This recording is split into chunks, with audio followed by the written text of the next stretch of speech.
आखिर ये लोग संविधान से नफरत क्यों करते हैं? ये संविधान से इतने जलते क्यों है? मनु का नाम पता है आपको? मनुस्मृति। मनुस्मृति कोई धार्मिक ग्रंथ नहीं है। It is not a religious text. Manusmriti एक कानून है, एक संविधान है, मनु का कानून। अगर इस देश में ब्राह्मणों की सत्ता आए तो ब्राह्मणों को किस तरह से इस देश में काम करना चाहिए? पहला नियम कि इस देश के लोगों को 4 वर्णों में बांट दो, ब्राह्मण, क्षत्रिय, वैश्य, शूद्र। ब्राह्मण सिर्फ पढ़ाई करने का काम करेगा, वैश्य पैसे कमाने का, व्यवसाय करने का काम करेगा, क्षत्रिय तलवार उठाकर देश की रक्षा करने का काम करेगा, और शूद्र इन तीनों की गुलामी करेगा। और उनके बाद जिन्होंने इस 4 व्यवस्था में आने से इनकार कर दिया वो बन गए अनटचेबल्स।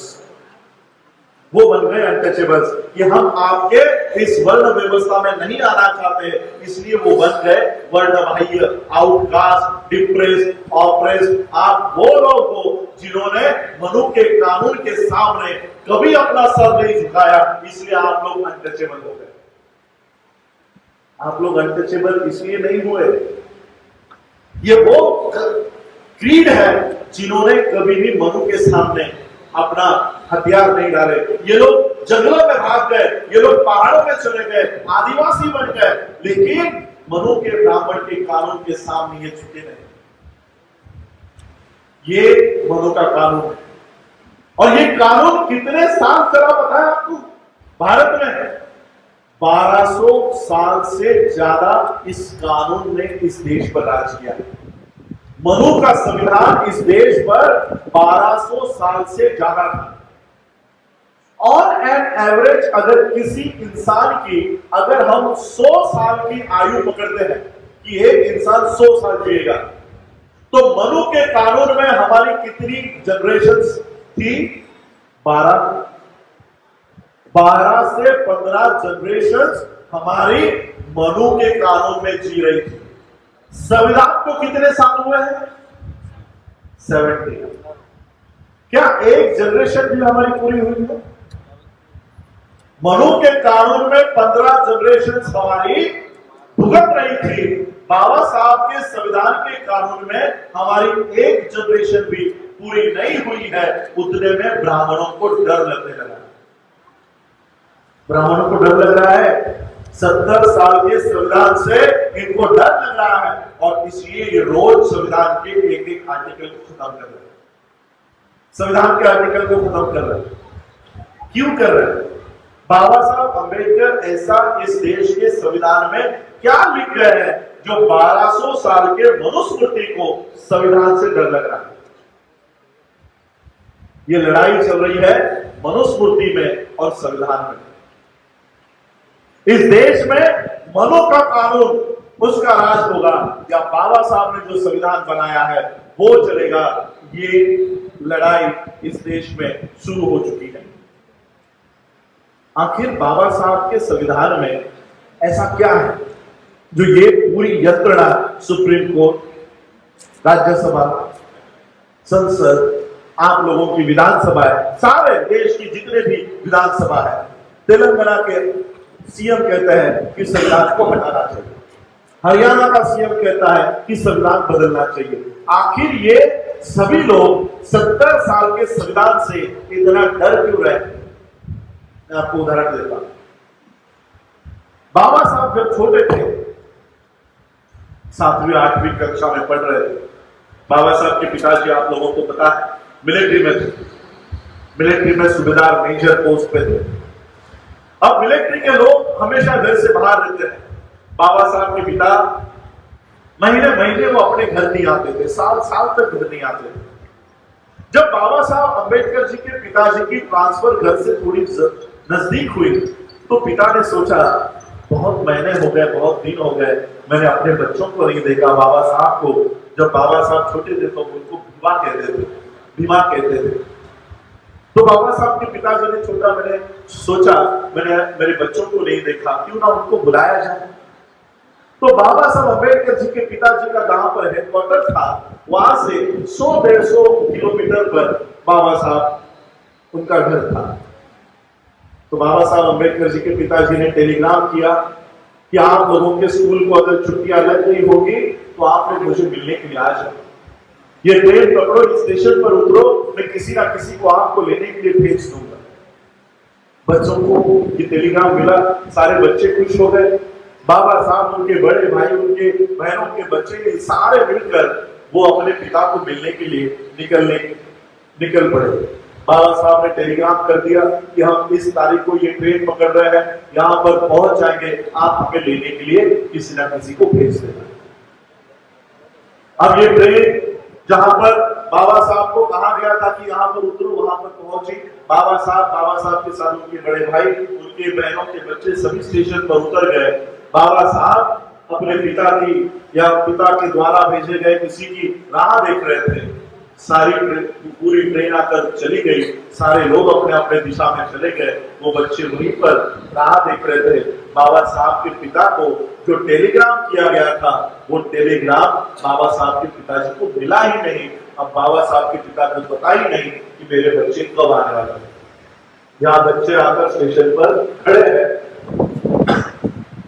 स्टेशन मास्टर ने देखा कि अच्छे घर के ले रहे, अच्छे कपड़े पहने थे, तो स्टेशन मास्टर बच्चों के पास आया, बच्चों के पास आकर पूछना कि कहाँ जाना है। बाबा साहब ने टेलीग्राम निकाला और कहा कि हमारे पिताजी मिलिट्री में बड़े अफसर हैं, हमको उन्होंने बुलाया है, हमें वहां पर जाना है, हमें इस पते पर भेजने की व्यवस्था कीजिए। स्टेशन मास्टर ने बगल में बैलगाड़ी, टांगा समझते आप लोग, टांगा, उस टांगे वाले को बुलाया और कहा कि देखो ये बड़े अफसर के बच्चे हैं, इनको इस पते पर छोड़कर आ। तो बैलगाड़ी वाले ने कहा कि चलो बैठ जाओ। सभी बच्चे बैठ गए, ये बैलगाड़ी शुरू हो गई। थोड़ी देर में बैलगाड़ी वाला उन बच्चों से बात करना शुरू कर दिया कि कहां से आए हो, तुम्हारा नाम क्या है, पिताजी क्या काम करते हैं, कौन जाति से हो। और जैसे ही जाति के बारे में पता चला, इस गाड़ी वाले ने गाड़ी रोकी और सभी बच्चों को गालियां देकर नीचे उतारा कि तुम लोग अछूतों के बच्चे हो, तुम्हारे कपड़ों से डरा कि तुम लोग ब्राह्मणों के बच्चे हो, मैं धोखा खा गया, अभी के अभी मेरे गाड़ी से नीचे उतरो। सभी बच्चों को नीचे उतारा। बाबा साहब ने कहा ये ज्यादा पैसे ले लो, ये ज्यादा पैसे ले लो, लेकिन हमें इस पते पर छोड़ दो। गाड़ी वाले ने कहा नहीं, तुम लोग अछूत हो, मेरी गाड़ी में बैठ नहीं सकते, लेकिन ज्यादा पैसे दे रहे हो तो मैं आप लोगों को उस पते पर छोड़ दूंगा, लेकिन मेरे गाड़ी में बैठना नहीं, मेरे गाड़ी के पीछे पीछे चलते चलते आना। सारे बच्चे गाड़ी के पीछे पीछे पीछे पीछे चलने लगे। 2-3 किलोमीटर पैदल चलने के बाद बाबा साहब को प्यास लग गई। बाबा साहब ने कहा कि आपके पास जो पानी है वो पानी थोड़ा सा पिलाओ। गाड़ी वाले ने कहा कि तुम लोग अछूत हो, मैं अपना पानी तुम्हें नहीं पिला सकता, आगे कोई नदी या नाला आता है तो गाड़ी रोक दूंगा, तुम लोग पानी पीकर आ जाना। और 1-2 किलोमीटर बीतने के बाद गाड़ी वाले को कुछ पानी दिखाई दिया। उसने गाड़ी रोकी, बच्चों को कहा कि वो देखो आगे कुछ पानी दिखाई दे रहा है, जाओ पी कर आओ। सभी बच्चे भागते भागते वहां पर गए। बाबा साहब नजदीक पहुंचने के बाद बाबा साहब देखते हैं कि तो सिर्फ इसमें तो पानी नहीं है, लेकिन प्यास लगी थी, करे क्या। बाबा साहब ने वो कीचड़ हटाया, वो मट्टी हटाई, जो काला गंदा पानी था वो ऊपर आया, वो काला गंदा पानी पिया। सभी बच्चों ने वो पानी पिया, सारे कपड़े गंदे हो गए, मुंह मैला हो गया, और पानी पीकर फिर ये बच्चे और 1-2 किलोमीटर चलने के बाद अपने पिता के पास पहुंच गए। बाबा साहब के पिता ने दूर से देखा, ये मेरे बच्चों की क्या हालत हो गई, क्या हालत हो गई है मेरे बच्चों की। बाबा साहब दौड़ते दौड़ते अपने पिता के पास गए। बाबा साहब ने अपने पिता को गले लगा लिया और रोते रोते बाबा साहब ने पूछा कि मेरे साथ ऐसा क्यों किया गया,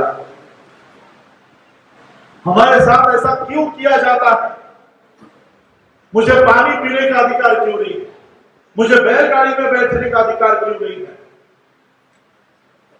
बाबा साहब के पिता के पास इस सवाल का कोई जवाब न था। बाबा साहब के पिता ने बाबा साहब को शांत किया और कहा कि रोना बंद करो, इसी व्यवस्था को तुम्हें बदलना है, इसी व्यवस्था को बदलना है। और बाबा साहब अम्बेडकर जी के पिता ने बाबा साहब को ऐसा तैयार किया कि जिस बच्चे को गाड़ी से उतार दिया गया था, जिस बच्चे को गंदा पानी पीने के लिए मजबूर कर दिया गया था, उसी बच्चे ने इस भारत का संविधान तैयार किया और एक ऐसा कानून बनाया कि जिस बच्चे को गंदा पानी पीने के लिए मजबूर किया था, बाबा साहब ने ऐसा कानून बना दिया कि बाबा साहब के संविधान से आज हम ये बिस्लरी का पानी पीने शुरू हो गए। मनु के कानून में बाबा साहब को बैलगाड़ी से उतार दिया गया था, बैलगाड़ी में बैठने का अधिकार नहीं था। मनु का कानून हमें बैलगाड़ी में बैठने में नहीं देता था। बाबा साहब का कानून से आज हवाई जहाज उड़ा है, हम उड़ाते हैं हवाई जहाज। अगर आप चाहते हैं गरीब हर वंचित इंसान की आवाज आप तक पहुंचे तो हमारे चैनल को सब्सक्राइब करें और बेल आइकन का बटन दबाना ना भूलें। देखते रहिए बहुजन न्यूज।